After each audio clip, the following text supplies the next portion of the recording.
happy to invite you here in our house here. You've been with us for about 2 weeks, and I've given a marvelous 3-day seminar with 280 people, and it was very impressive. And after that you also worked with people of our school in more smaller groups, and we had a lot of discussions. We talk high and low the whole time, Dharma and other stuff.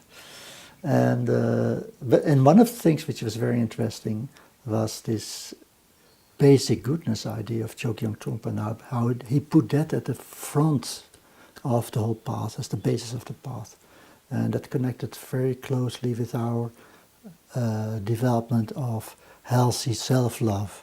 And we had some discussions about it, and I would like to continue on those discussions. Basic goodness became, or has become, to the level of, well, at least a slogan, if not even more than that. And it left Trungpa Rinpoche's community a long time ago because the words hit the mark so well. Yeah. And that has become a phrase that's in use in pretty much every Buddhist center that I've ever been to. But even further than that, it's been sort of just taken into almost daily life vocabulary amongst a lot of groups in the West. He just hit the nail on the head with that particular phrase. He was, of course, asked about it a lot. I was there and I heard his teachings myself in person. And I remember one day when he didn't say much about it, but he sort of condensed it right down and just hit the nail on the head so that you really knew what he was talking about. And in that case, what he said was that he had observed over a period of time, and especially from the beginning with his students, that in the first few years when he was trying to just give them actually very pure Buddhism, very high-level Buddhism, and it wasn't working very well. And part of the change of tune that he came up with was teaching basic goodness. Yeah. And he said the problem was that people had a lack of self-esteem. Self-esteem. Yes. And I sort of hesitate to use those words because they've become very kind of in words. Oh, yeah. But it seems like he accurately got to the problem. And then it's really interesting. It's not just the words basic goodness. I mean, everybody thinks that he made up a new phrase. Actually, even his own students think that that was him coming up with a very clever wording that really worked. Of course, clever because it worked, but nope. In the Buddhist tradition as a whole, there's the whole teaching of what most people know of as Buddha nature. Yeah. But the fact that you, at root, are enlightened. Yeah. Okay, in case anyone's watching who doesn't know that. Well, it turns out when you look very carefully into Buddha's teachings on Buddha nature, that he didn't just call it Buddha nature, but he had all of these other ways of describing it that actually became names for it. And 3 or 4 out of at least 10 that I can think of all have the structure of, one way or another, basic goodness. Basic meaning the ground of being, right? But take that ground of being is far too much. The average person off the street who you want to get to is it's not going to hit them. So he just came up with basic, which is exactly right. And then goodness. Well, these names have in them very interesting ways of describing the supreme good quality of something which is your own enlightenment sitting there inside you. So he very neatly called that goodness. It's not that goodness is not there in the original, but he knew just the way to get it and put it together with basic, boom. And it became, like amongst his community, we would say it as part of our normal language together, again and again and again. Yeah, we remind each other of basic goodness. It was a supremely brilliant stroke, and I'm not just being kind in describing my teacher, but that, above all the things he did, that was one of the big hallmarks of his teaching. Now, what strikes me, if you talk about it, is that the observation of Trungpa that there was a lack of self-esteem. So it wasn't just pointing out to the Buddha nature, but it was also pointing out the lack in the psychological, or something went wrong in their psychological self-feeling, so to say.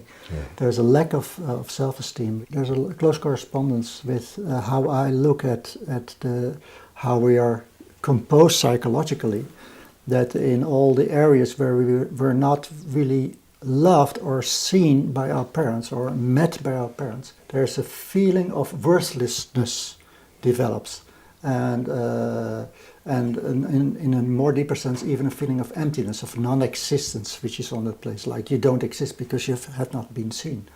But around this empty place of the person, there are these awful negative feelings. So there's negative feelings towards yourself. You hate yourself, if you make it a bit stronger. And there's also distrust towards the environment, because you don't expect goodness from the environment. So there's this no good here, no good there. So that's what starts to happen at those places. And seemingly it seems that we Westerns have more work to do to address that issue of worthlessness or lack of self-love. And that's the observation of Chokden Rinpoche, is the observation of Dzogchen Rinpoche. And it might be interesting to talk a bit about it. What's your view on that? Because you have been with Tibetans a lot. You've lived in Nepal, and you're a Western yourself, so I think you're in a very good vantage point to give some light on that. Yeah, there's a vast difference in the psychologies of, let's say, Asian psychology, which tends to go one way, and then Western mind, which tends to go the other way. The whole yin-yang idea of the Japanese, or Chen Buddhism, whatever, nails that particular point. But what was interesting to me, I think this was answering your question or point, that what was interesting to me always when Trungpa Rinpoche did talk about what was basic goodness was that he'd introduce the idea, and then after that you didn't have to say anymore, because, oh, you're basically good, and everybody gets the idea very fast. But it immediately leads to the sort of things you're talking about, where people suddenly discover, well, they're saying I'm basically good, and that's a fantastic idea. You know, I mean, it's really to be welcomed. But there's all this garbage around there which has to be dealt with. Yeah. And what he found now we're in the United States, and I always used to think to myself, no, being from Australia, his Rinpoche's teaching is for everybody, but I began to realize that there was a lot of it which really addressed American neurosis in particular. Mm-hmm. And I'm not being unkindly about that. Mm-hmm. But, you know, one of the big things about that kind of Christian, or society that was Christian, mm-hmm. when we were growing up at any rate, is all kind of leftover feelings of guilt. Guilt, right. You know, and that apparently was a big one. That could have been because his community was about 60, by the time I got there it was about 60% Jewish. Mm-hmm. And Rinpoche would say, well, that's the nature of your culture, you know, and then whether they liked it or not, they had to nod their heads and agree with that. Mm-hmm. So you have a component already. Large portion of the community is actually one particular cultural group. Yeah. So he nailed it for them, but it was true for everybody else too. Yeah. So you have this thing where, this is my observation of it, basic goodness set people's minds straight on the possibility that they're not basically bad. Yeah. And he used to talk about the whole concept of original sin that's presented in the Christian church and say, you know, you don't have original sin. Yeah. Just you don't have it. Yeah. But you do have basic goodness, and you rub those words together like that, and you have the doorway to a profound change. And then his method of making the change was just to teach basic Buddhist meditation. Yeah. But of course, they're doing that meditation within the field now of, I can actually let go of some of this guilt. Yeah. They open up. As they start to let go, their minds naturally become looser, lighter. Mm-hmm. And as we were talking earlier, in Buddhism you don't talk about self-love or self-compassion, but that kind of thing starts to happen. Your mind actually starts loving itself, which can be translated into you start loving yourself. So that's how he laid out the whole thing. Yeah, there are a couple of points which which I think have interesting connections. And one of the things you said is that if you start doing the practice, the love, so to say, comes by itself. It's not a deliberate act, but it happens by itself. And that's because you open up to your Buddha nature. The shamatha practices actually give a passage to Buddha nature. So the effective part of it is not just the deliberate part of giving love, but actually opening yourself, because that could be still part of the conceptual structure of the psyche, doing something. Mm-hmm. But there's a much deeper working, which is if you can open to the deeper and pure aspects of yourself, they start to have to influence you and change the basic feeling of who you are. And indeed, in the healthy self-love, we call it healthy because it's not so much that you try to make yourself give a good feeling to yourself. That would be all in the realm of conditioned working. And it might work to a certain aspect, but that's not the essence of what we're trying to do. What we're trying to do is exactly that this enormous beauty and richness of your being can actually be tapped, can actually be made workable for you. It's actually so close that you only need a very little thing. It can be shamatha, resting in nature of mind, but it can also be more an active directing your attention to the qualities which are there through visualization, some energy work. And then so you open this enormous reservoir of goodness, of beauty, of richness. So that's one thing, to open that up. The other thing is that you learn how you can be receptive to that, because the psyche is frightened. The psyche is distrustful to start with. So there's actually some gestures you have to make to open up to this bigger being, so to say.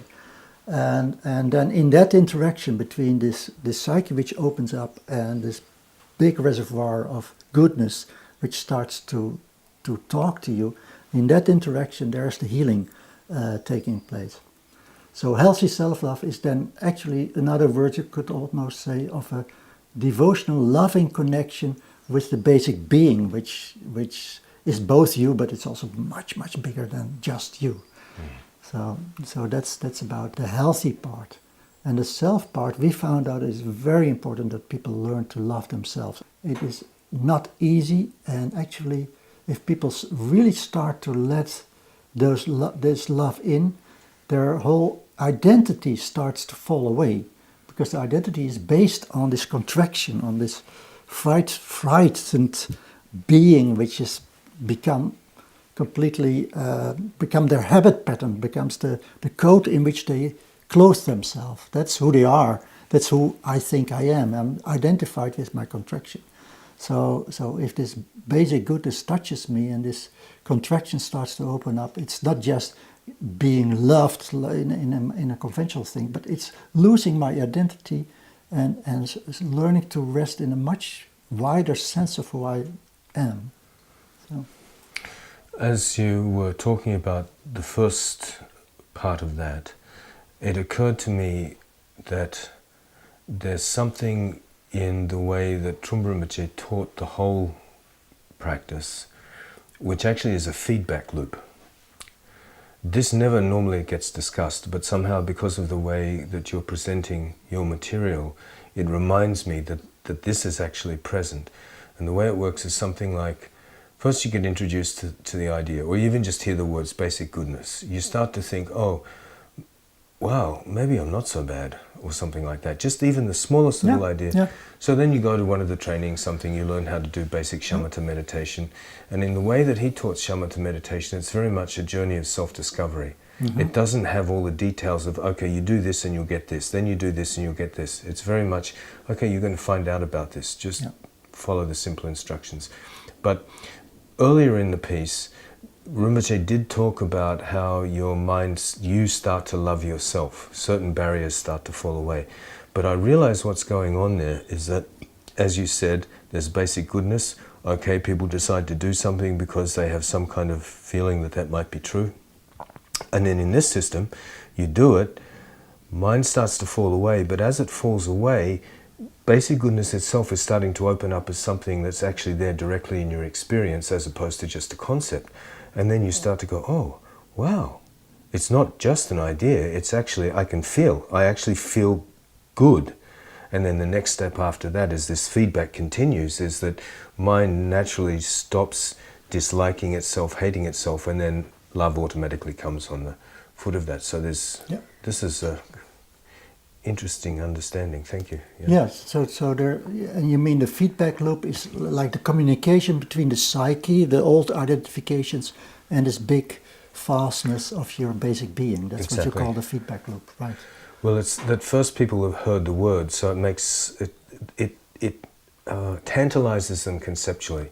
So they're willing to come and learn meditation, and as they do it, but it's not just that the meditation is making them calm or whatever. It has all those supposed functions, because even the name is calm abiding meditation, but it actually opens them up a little bit. And then rather than having a meditation instructor or Rinpoche himself, whatever, saying, okay, you've been opened up a bit, all of that's left out. You sit there, you do it, and your basic goodness becomes exposed by the practice. So then you go, wow, because it's actually happening.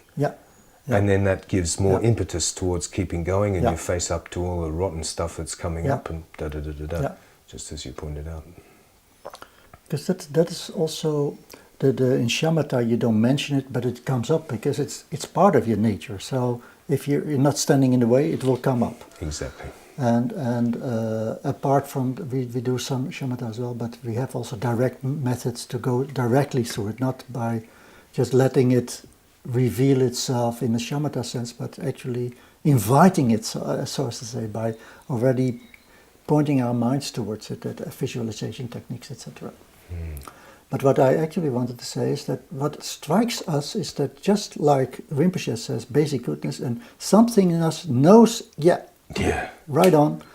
And we have the same experience, and that's so fascinating, that this Buddha nature actually is very close to people, very easily accessible, and a lot of people just react directly. They come to School of Being orientators and say, well, the way you say that I'm whole inside, that I'm not broken, that's another word for basic goodness, that caught my attention.